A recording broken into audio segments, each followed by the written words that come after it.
Hello mga idol! Bago tayo magpatuloy sa kwento ni Yuseong ay mag-shoutout muna tayo. Shoutout po sa iyo Idol Jerry Morato, shoutout po sa iyo Idol Kurt Dial Magtatayaw, shoutout po sa iyo Idol Jason Del Lova pati kay Miss Jennifer Besana Yobet ng Rojas City Capiz, shoutout po sa iyo Idol Jepoy Avila, at shoutout po sa iyo Idol Ruben Labanon. Maraming salamat sa patuloy na pagsuporta mga idol.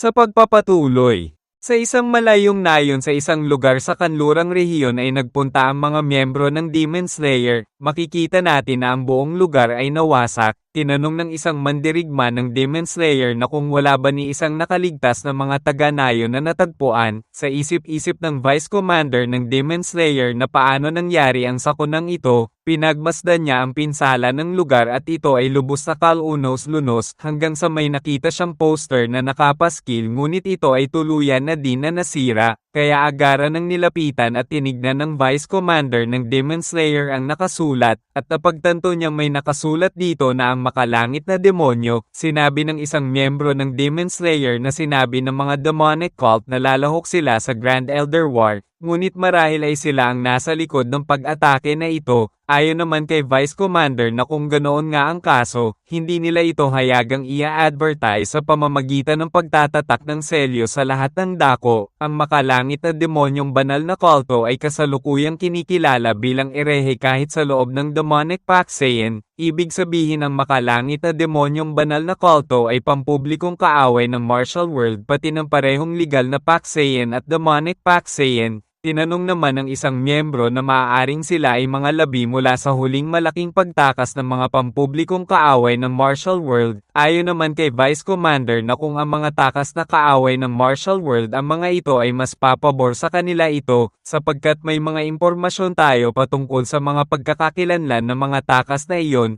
Ang problema lang ay ang pagkakakilanlan ng pinuno ng makalangit na demonyong banal na kulto. Wala tayo kahit anong impormasyon patungkol sa taong iyon. Isang buong nayon ang naglaho dahil sa karumal-dumal na individual na makalangit na demonyo o kung ano pa man ang tawag sa kanya. Bigla naman nagsalita ang isang mandirigma na may mga balot ang muka at sinabing iwan na sa kanila ang lugar na ito at sila na ang bahala humanap sa makalangit na demonyo at bumalik na ang mga ito sa Jongju. Nagulat naman sila Vice Commander nang marinig ang salita nito at hindi na lang sila makapaniwala sa pagdating ng mga ito. Sinabi pa ng mandirigma na may balot ang muka na ang Vice Commander pala ito ng Heavenly Demon Slayer. Nakakagulat nang makitang pumunta ang mga ito sa isang tulad ng lugar na ito. Nakilala naman ni Vice Commander ang misteryosong mandirigma. Sa isip-isip naman ng isang taga-Demon Slayer na hindi man lang niya naramdaman ang presensya ng pagdating ng mga ito. Napakaraming mga miyembro ng Heavenly Demon Slayer ang nandirito ngunit ni isa ay wala man lang nakaramdam ng pagdating ng mga ito. Sinabi naman ni Vice Commander na kung ang legal na Paxayan ay lumikha ng mga natatanging bayani na kilala bilang ang daang talento. Ang demonic path ay di umano'y nakita ang paglitaw ng pambihirang young master na kilala bilang ang 10 tyrants. Ikaw ay si Go-Uwi, the Iron-Blooded Demonic Sword. Ang ikalima sa mga ito, nakangiti naman na sinabi ni Go-Uwi nakakagulat naman, hindi ko inaasahan ng isang taong kasing halaga ng Vice Commander ng legal na Paxayan ng Heavenly Demon Slayer Squad ay makikilala ang kanyang pangalan. Naiinis naman na sinabi ng isang miyembro ng Heavenly Demon Slayer na kung hindi pa ba narinig ng mga ito ang balita, ang kanila opisyal na pangalan ng grupo ay pinalitan na bilang Heavenly Martial Enemy Annihilation Corps.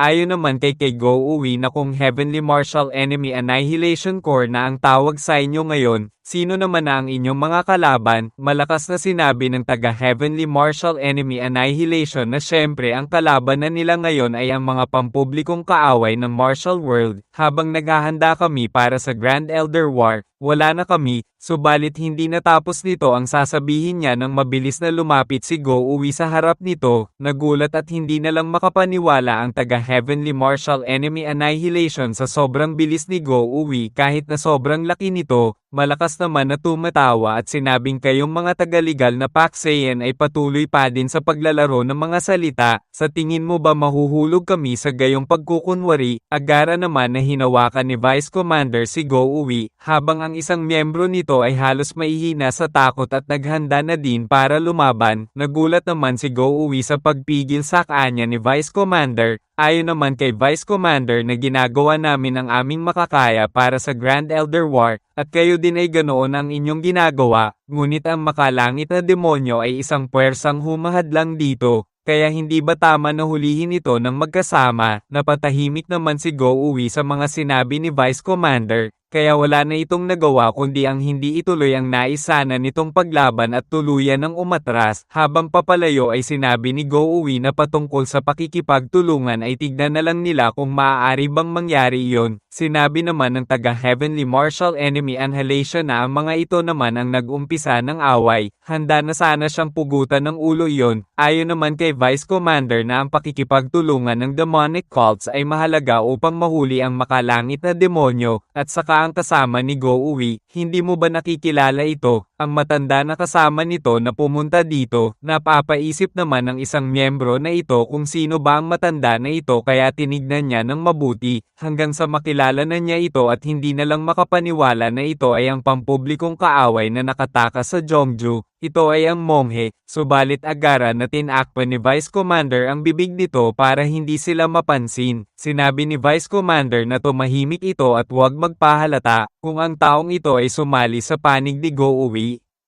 May posibilidad na malapit na tayong makahanap ng clue tungkol sa makalangit na demonyo dahil sa tulong nito sapagkat alam natin ang kakayahan na meron ito.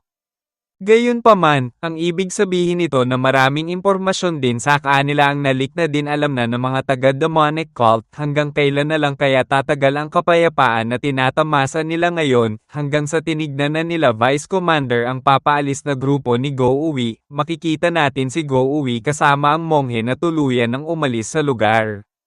Samantalang sa kabilang banda ay tinatamasa ni Soso ang pagbagsak ng snow. Ngayon ang unang pagbagsak ng snow sa taon na ito. Noong araw na iyon, matagal nang nakalipas, pagkatapos mo Yuseyong makapasa sa Dragon Phoenix exam at umalis papunta sa Henam Island, iyon din ang araw na bumagsak ang unang snow ng taon. Hanggang ngayon ay malinaw pa rin sa kanya ang mga alaala ng araw na iyon. Tinanong ni Demong Gi kung kailan kaya gigising si Yuseyong. Napalingon naman ang lahat kay Demong Gi. Ayon naman kay Giho noong una pagkatapos ng pakikipaglaban kay Mamoru Miyamoto ay tumagal lang ng isang buwan ang pagkakatulog ni Yuseyong. Ngunit ngayon ay hindi ba magdadalawang buwan na at hindi pa rin ito gumigising. Nadidismaya naman na sinabi ni Bongde Allen na masyado bang naging abala si Giho sa mga nagdaan na araw. Magtatatlong buwan nang hindi gumigising si Yuseyong. Nagulat at hindi naman makapaniwala si Giho na 3 buwan na pala ang nakalipas. Ayon naman kay Bongde Allen na ang S-Rank promotion exam ay malapit na din maganap. Nadidismaya naman na sinabi ni Soso na si Giho ay natural na mabagal mag-isip. Siguro ay mas matalino pa ito kahit papano kapag natutulog ito. Ayon naman kay Demong Gi na si Giho ay nakatututok lang sa pagsasanay ng maraming beses sa mga nagdaang mga buwan kaya siguro ay hindi na nito napansin ang mga nakalipas na araw. Kahapon nga ay nagkaroon pa ito ng walang katapusan na sparring session sa lahat ng mga disipulo ng Earth Hall. Sa tingin niya din na kahit si Yuseyong ay gumising pa ngayon, hindi na nito makakaya pang talunin ngayon si Giho. Ayon naman kay Giho na kahit na ganoon pa, ang bastardong si Yuseyong Peren ng isang tao na hindi tumatalab ang maraming teknik niya ay aminado siyang hindi pa rin siya sigurado kung sino ang mananalo sa kanila. Ang taong iyon ay hindi mahuhulaan, di ba naikwento ko na iyon sa'yo? Sinabi naman ni Soso na kung hindi man lang ba mga ito nag-aalala kay Yuseyong, 3 buwan nang hindi man lang kumakain si Yuseyong. Ayon sa manggagamot na tinataraka nila si Yuseyong ng mga vital energy kada araw. Ngunit paano kung hindi na talaga magising pa si Yuseyong? Ayon naman kay Demong Gi na patungkol sa bagay na iyon, hindi niya din talaga maintindihan ang nangyayari. Ayon sa manggagamot na nasa magandang kalusugan naman si Yuseyong. Ngunit nag-aalala pa rin siya na baka hindi na talaga ito gumising pa. Nakangiti naman na sinabi ni Giho na kaya hindi pa rin nagigising si Giho dahil mga mahihinang manggagamot ang mga iyon.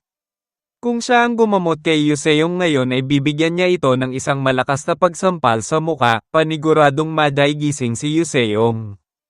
Pinakita ni Giho kung ano ang gagawin niya kay Yuseong kapag siya ang gumamot dito, paulit-ulit niya itong susuntukin sa mukha hanggang sa magising, nadidismaya na lang si Bongdeala sa pinapakita ni Giho, habang sinasabi naman ni Demonggi na hindi ba kapag ginawa ni Giho iyan ay mas lalo lang hindi nagigising pa si Yuseong, at habang nakatingin kay Soso ay sinabi ni Bongdeala na ang kailangan na lang nila ngayon gawin ay ang maghintay, sapagkat wala naman silang ibang magagawa pa kundi ang magtiwala kay Yuseong nagigising ito, alam naman natin na palaging may himala na nagagawa ito. Samantalang sa kabilang banda sa gusali ng paggamutan, makikita natin si Yuseong na nakahiga sa kama, ang buong katawan nito ay may maraming mga nakatusok na karayom sa iba't ibang bahagi dito, at sa pagkakatulog nito ay napapaungol na lang ito dahil sa panaginip.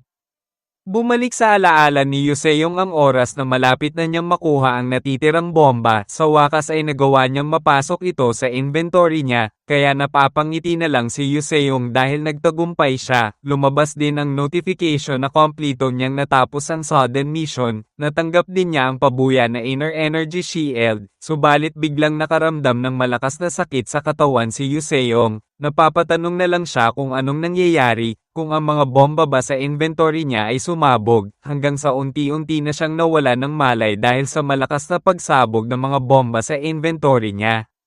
Sa pagmaklat ng mga mata ni Yuseong ay nagulat siya sapagkat nasa isang malawak na dimensyon siya ngayon, habang tumitingin-tingin sa paligid ay napapatanong na lang ito kung nasaan siya ngayon, kung nasa loob ba siya ng inventory, ngunit wala kahit anuman ng mga gamit ang nandirito, at wala din ng mga bakas na malakas na pagsabog dito sa lugar. Ang kakaiba pa ay iba ang simoy ng hangin dito, hindi tulad ng sa espasyo ng inventory niya. Kung ito man ang inventory niya ay dapat ay puno ito ng mga abo dahil sa pagsabog. Habang tinitignan ng paligid ay napapatanong na lang si Yuseong kung isa ba itong panaginip, at kung ito talaga ay isang panaginip, ito ay isang hindi pamilyar. Hindi ko pa naranasan ng panaginip na ganito kalinis na walang laman. Napalingon naman si Yuseong sa ilalim niya. Nakita ni Yuseong ang mga araw sa dati niyang buhay kung saan ay kinalaban niya si Chonma. Nakita niya din ang mga araw noong naging opisyal na kapitan na siya, at ang araw na nilabanan niya noon si Chorangyong dahil sa pag-alis ng kanyang asawa para sumama kay Chorangyong. Nakita niya rin ang kanyang mga matatalik na nasasakupan na naging tunay na mga kaibigan niya na kasama niya hanggang sa kamatayan, hanggang sa makilala niya si Master Honjin at makasama ito, at nang kumuha siya ng entrance exam para makapasok sa Chonbong Academy.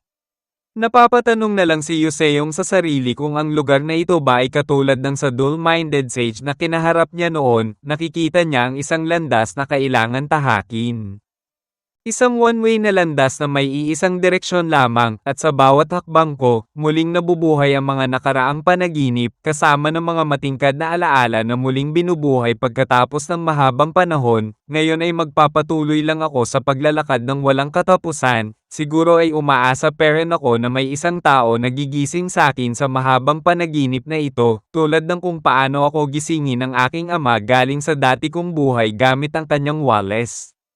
Ang dati kong buhay, yun ba ang tamang ekspresyon? Sa dati kong buhay ay marami akong nakilalang mga tao, at maraming tao din ang nawala sa akin. Ito ay mga alaala na naglaho na sa malayong nakaraan, ang kanyang mga matatalik na kaibigan noon na nakasama sa hirap at kamatayan. Ang panaginip na ito ay lubhang nakakalungkot, ganun din sa mga kakilala ko sa buhay ko ngayon, si Bongdeala, si Soso, si Demonggi, at ang bastardong si Giho. Ang mga ito din ay may kaparehong panaginip kung saan ang mga ito ay namatay sa kamay ni Mamoru Miyamoto sa isa pa niyang dating buhay. Kadalasan, nangangahulugan ito ng pagsusuri ng mga panaginip, ngunit ang aking interpretasyon sa panaginip ay isang salaysay ng muling paghabi ng mga gusot na sinulid ng mga bangungot na naganap sa loob ng 30 taon. Ngayon ay malapit na ako sa dulo ng landas na ito. Hindi man ako sigurado kung tama ba na tahakin ito, subalit di ako papayag na hanggang dito na lang magtatapos ang aking buhay. Kaya magpapatuloy ako tahakin ang nag-iisang landas na ito nang may buong paniniwala na malalagpasan ko ito, konting lakad na lang ay malapit na ako sa dulo, hanggang sa wakas ay nakarating na din ako, at ito pala ang nasa dulo ng landas na ito na dapat niyang tahakin. Ang taong ito ay palaging nasa dulo ng lahat, ang taong nagparamdam sa akin noon ng kawalan ng pag-asa. Ngunit ngayon ay sisiguraduhin ko sa muli nating paghaharap ay iba na ang magiging kalalabasan sa ating paglalaban, makalangit na demonyo, ang Heavenly Demon na si Lord Chonma.